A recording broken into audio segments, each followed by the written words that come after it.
नमस्कार। मैं वीरेंद्र कुमार अधिवक्ता और आप सभी YouTube के दर्शकों श्रोताओं को YouTube के इस चैनल रियल नॉलेज पर स्वागत है। और आज मैं पुनः पूर्व की भांति इस चैनल पर कुछ संक्षिप्त बातचीत करने के लिए, चर्चा करने के लिए उपस्थित हुआ हूँ। और सबसे पहले मैं यह बता दूँ कि वीडियो में जैसा कि आप देख रहे हैं, पिक्चर अच्छी नहीं आ रही है। मोबाइल में कुछ तकनीकी खराबी आ गई है जिसके कारण से पिक्चर अच्छा नहीं आ रहा है। मैं इसे आगे नेक्स्ट वीडियो में सुधार करके वीडियो प्रस्तुत करूंगा। तत्काल मैं यह वीडियो को आप लोगों के समक्ष प्रस्तुत कर रहा हूं। और इस बार थोड़ा वीडियो प्रस्तुत करने में, इस चैनल पर अपलोड करने में लेट हुई। इसका कारण था कि मोबाइल में कुछ तकनीकी खराबी आ गई थी, जिसके कारण इस बार वीडियो बनाने में कुछ देर हुई है। तो इसके लिए मैं खेद प्रकट करना चाहूँगा। और आज मैं पुनः आप लोग के समक्ष इस चैनल पर एक संक्षिप्त बातचीत करने के लिए, एक चर्चा करने के लिए उपस्थित हुआ हूँ। और यह अब एक चर्चा की एक कड़ी, एक सीरीज इस चैनल पर प्रस्तुत की जाएगी। और इस चर्चा की कड़ी का टाइटल होगा महापुरुषों के जीवन से जुड़े अविस्मरणीय प्रसंग। अनेक महापुरुषों के जीवन से जुड़े अविस्मरणीय प्रसंग की चर्चा की एक कड़ी की शुरुआत इस चैनल पर की जा रही है। और इस कड़ी की, इस सीरीज की यह पहला चर्चा है। तो आज हम महापुरुषों के जीवन से जुड़े अविस्मरणीय प्रसंग पर के कड़ी में, इस चर्चा की कड़ी में सर्वप्रथम एक महान पुरुष, एक महानायक के जीवन से जुड़ा हुआ एक प्रसंग लेकर के यहाँ उपस्थित हुआ हूँ। जैसा कि आप जानते हैं कि उस महापुरुष, उस महानायक इतिहास में अमरत्व को प्राप्त कर चुका है। और इस पर YouTube पर अनेक वीडियो प्रस्तुत की जा चुकी है। और मेरा चैनल रियल नॉलेज पर भी उस महापुरुष के बारे में पूर्व में एक वीडियो प्रस्तुत की गई है। और उस महापुरुष के जीवन पर एक फिल्म भी बनी है जो बहुत ही चर्चा में रहा। तो उस चर्चित व्यक्तित्व के, उस चर्चित शख्सियत के बारे में, उस महानायक महापुरुष के बारे जीवन से जुड़ा हुआ अविस्मरणीय प्रसंग को लेकर के आज मैं इस चैनल पर उपस्थित हुआ हूँ। तो उस महानायक का नाम है, जैसा कि मैंने उनके बारे में पूर्व में भी एक वीडियो बना चुका हूँ। तो उन महापुरुष का नाम है दशरथ मांझी, जो मूल रूप से बिहार के रहने वाले थे, जो दिवंगत हो चुके हैं। और वे बिहार के एक अत्यंत पिछड़ा गांव जिसका नाम है गहलोर में उनका जन्म हुआ था। और वह उनका जन्म लगभग 1934 में हुआ के आसपास हुआ था। और दशरथ मांझी के जीवन से जुड़ा हुआ अनेक चर्चाएं हैं, अनेक प्रसंग हैं। उनमें से कुछ खास चर्चाएं को मैं यहाँ इस सीरीज में, इस कड़ी में प्रस्तुत कर रहा हूँ। जैसा कि दशरथ मांझी के बारे में अनेक YouTube पर वीडियो भी प्रस्तुत किए जा चुके हैं। और हर शख्स उनके व्यक्तित्व को, उनके बारे में अपने अपने ढंग से यूट्यूबर ने उनका व्यक्तित्व का परिचय कराया, उनसे, उनके जीवन से जुड़े हुए प्रसंग का वर्णन किया। और इन्हीं वर्णन के कड़ी में आज मैं इस रियल नॉलेज चैनल पर भी उन महापुरुष, उन महानायक के जीवन से जुड़े हुए कुछ खास बातें को प्रस्तुत करने के लिए यहाँ इस चैनल पर उपस्थित हुआ हूँ।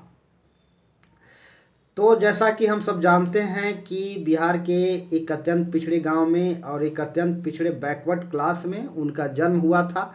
और बहुत ही गरीबी का दंड झेलते हुए, अभाव का जीवन जीते हुए उन्होंने अपनी ज़िंदगी जिया। लेकिन उन्होंने एक ऐसा काम किया जिसके कारण वे आज पूरे भारत में तमाम आम आवाम के लिए पूजनीय और आदरणीय बन गए। और साथ ही उन्होंने अपने कार्य के कारण अमरत्व को प्राप्त कर चुका। तो दशरथ मांझी ने मिसाल के तौर पर एक बहुत ही समाज के लिए उपयोगी और एक बड़ा काम किया था, जैसा कि हम सब अनेकों बार वीडियो में यूट्यूब पर सुन चुके हैं, देख चुके हैं। उन्होंने 360 फीट लंबी पहाड़ी को काट करके और 25 फीट ऊंची और 30 फीट चौड़ी एक पहाड़ी को काट करके उन्होंने एक लंबी रास्ता बनाई थी, जिसके कारण वह रास्ता आज पूरे उस इलाके के लोगों के लिए बहुत ही सुख सुविधा और सहूलियत प्रदान कर रहा है। दशरथ मांझी के चरित्र की एक विशेषता यह थी कि वे सनकी और सूरी कहे जाते थे।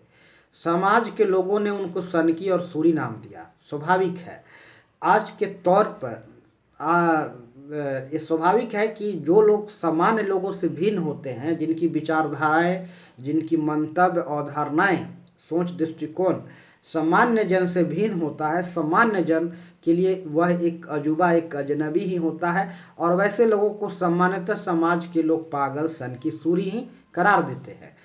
तो यह दशरथ मांझी भी इन लोगों के लिए समान जनों की दृष्टि में एक पागल, सरकी और सूरी थे। गांव वालों ने, इलाका के लोगों ने उन्हें पगला, सनकी और सूरी कह के पुकारता था। ऐसा क्यों करता था? क्योंकि उन्होंने एक ऐसा काम कर रहे थे जो आम आवाम के उसके बारे में सोच ही नहीं सकता है।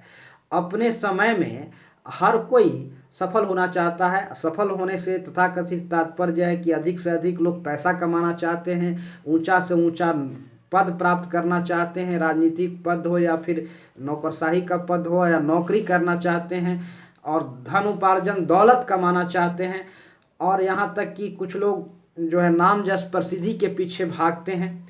तो जो लोग इन सभी चीज़ों के पीछे भागते हैं, जीवन में इन चीज़ों को ज़्यादा अहमियत देते हैं, महत्व देते हैं, उनसे अनजाने में चाह करके भी जीवन में अनजाने में हमेशा कोई ना कोई गलत काम होने की संभावना बनी रहती है, क्योंकि वे उन चीज़ों को ज़िंदगी में ज़्यादा महत्व देते हैं जिनका महत्व देना, ज़्यादा महत्व देना आवश्यकता से अधिक महत्व देना उचित नहीं होता है। तो दशरथ मांझी ने इन तमाम चीज़ों के पीछे नहीं भागा। उन्होंने एक ऐसा काम किया जिसको लोग वाहियात समझते हैं, फिजूल समझते हैं, जिसको लोग ऊर्जा का, शक्ति का, सामर्थ्य का अपव्यय मानते हैं, वो काम किया था। आमतौर पर लोग पैसा कमाना चाहते हैं, लेकिन दशरथ मांझी ने अपने अभावों को जिंदगी जीते हुए, जीविकोपार्जन अपना किसी तरह गरीबी का दंड झेलते हुए, मेहनत मजदूरी करते हुए, जीवन यापन करते हुए उन्होंने एक अलग काम करने का बीड़ा उठाया था जो समाज के लिए उपयोगी था। उन्होंने एक लंबी पहाड़ी को काट करके, ऊंची पहाड़ी को, पथरीला पत्थर को काट करके उन्होंने अपने छेनी, एक छोटी सी छेनी और हथौड़ी से काट करके रास्ता बनाने का काम किया था, जो आमतौर पर लोग वाहियात समझते हैं, बेफालतू समझते हैं काम को, और यहाँ ऊर्जा को, शक्ति का, समर्थ का अपव्यय मानते हैं। लेकिन दशरथ मांझी ने इनका परवाह नहीं किया। उन्होंने जिन कामों को लोग पगला का काम समझते हैं, पागलपन समझते हैं, दशरथ मांझी ने उस काम को किया।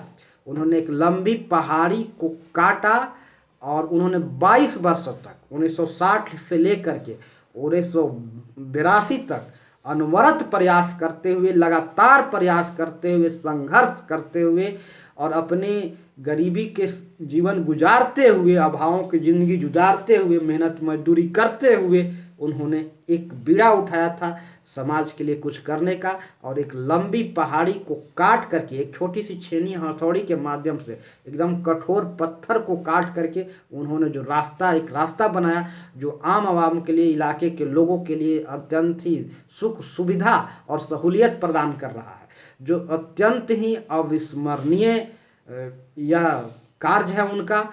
या दशरथ मांझी के जीवन से जुड़ा हुआ यह एक अत्यंत ही अविस्मरणीय प्रसंग है। उन्होंने कहा कि इस पहाड़ी के कारण अनेक लोगों को कठिनाइयों का सामना करना पड़ रहा है, और खुद उन्होंने इस काम करने के बीड़ा इसलिए उठाया था क्योंकि एक घटना है उनके जीवन से जुड़ी हुई। वह एक पहाड़ी के उस पार काम कर रहे थे, लकड़ी काट रहे थे, दोपहर के खाना लेकर के उनकी पत्नी, जिसका नाम फगुनिया था, उन्होंने लेकर के जा रही थी उस पहाड़ी के रास्ते को, पहाड़ी को क्रॉस करके अचानक पहाड़ से पैर फिसल गई उनकी पत्नी को, वह गिर गई, गंभीर रूप से चोटिल हो गई, और गंभीर रूप से चोटिल होने के कारण कुछ दिनों के बाद उसकी मौत हो जाती है।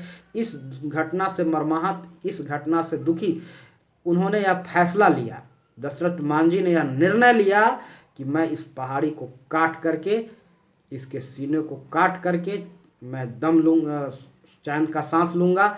और यह लोगों के लिए उन्होंने कहा कि यह पहाड़ी ना जाने कितने लोगों को पैर तोड़ा होगा, कितने लोगों को चोटिल किया होगा। यह सदियों से अवस्थित पहाड़ है। तो यह मैं इस एक समाज के लिए काम करने का बीड़ा उठाया और उन्होंने अपने दम पर अकेले, बिना किसी सहयोग के, बिना सरकार का समर्थन के और पूरे हिम्मत और साहस और जज्बा के साथ लगातार 22 वर्षों तक संघर्ष करते हुए उस लंबी पहाड़ी को 360 फीट लंबी और 30 फीट चौड़ी और 25 फीट ऊंची पहाड़ी को काट करके उन्होंने एक रास्ता बनाया जो आज उस इलाके के संपूर्ण सभी लोगों के लिए सुख सुविधा प्रदान कर रहा है, सहूलियत प्रदान कर रहा है और लोगों को काम आ रहा है। तो यह एक अत्यंत ही चुनौतीपूर्ण कार्य था और एक अत्यंत ही बड़ा काम था, ऐसा महत्वपूर्ण काम था जिसके बारे में जितने भी प्रशंसा किया जाए, चाहे इसके लिए जो जितना बड़ा प्रशंसा किया जाए वह बहुत ही कम होगा।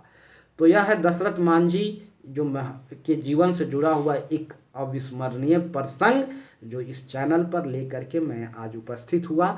और भी मैं अनेक महापुरुषों के जीवन से जुड़े हुए अविस्मरणीय प्रसंग को लेकर के मैं अक्सर इस कड़ी में चर्चा की, इस कड़ी में हमेशा इस चैनल पर उपस्थित होते रहूँगा। तो मैं अपनी इस चर्चा को यहाँ समाप्त करता हूँ और YouTube के समस्त दर्शकों को, श्रोताओं को मैं नमस्कार करना चाहूँगा। नमस्कार, जय श्री राम। और मेरा एक विनम्र गुजारिश है समस्त दर्शकों से, श्रोताओं से कि यदि यह चैनल पर प्रस्तुत की जा रही चर्चा अच्छी लगती हो तो समाज हित के लिए आप इसे अधिकतम लोगों को शेयर करें, वीडियो को लाइक करें और चैनल के लाल बटन को दबा करके सब्सक्राइब अवश्य करें। नमस्कार, जय श्री राम।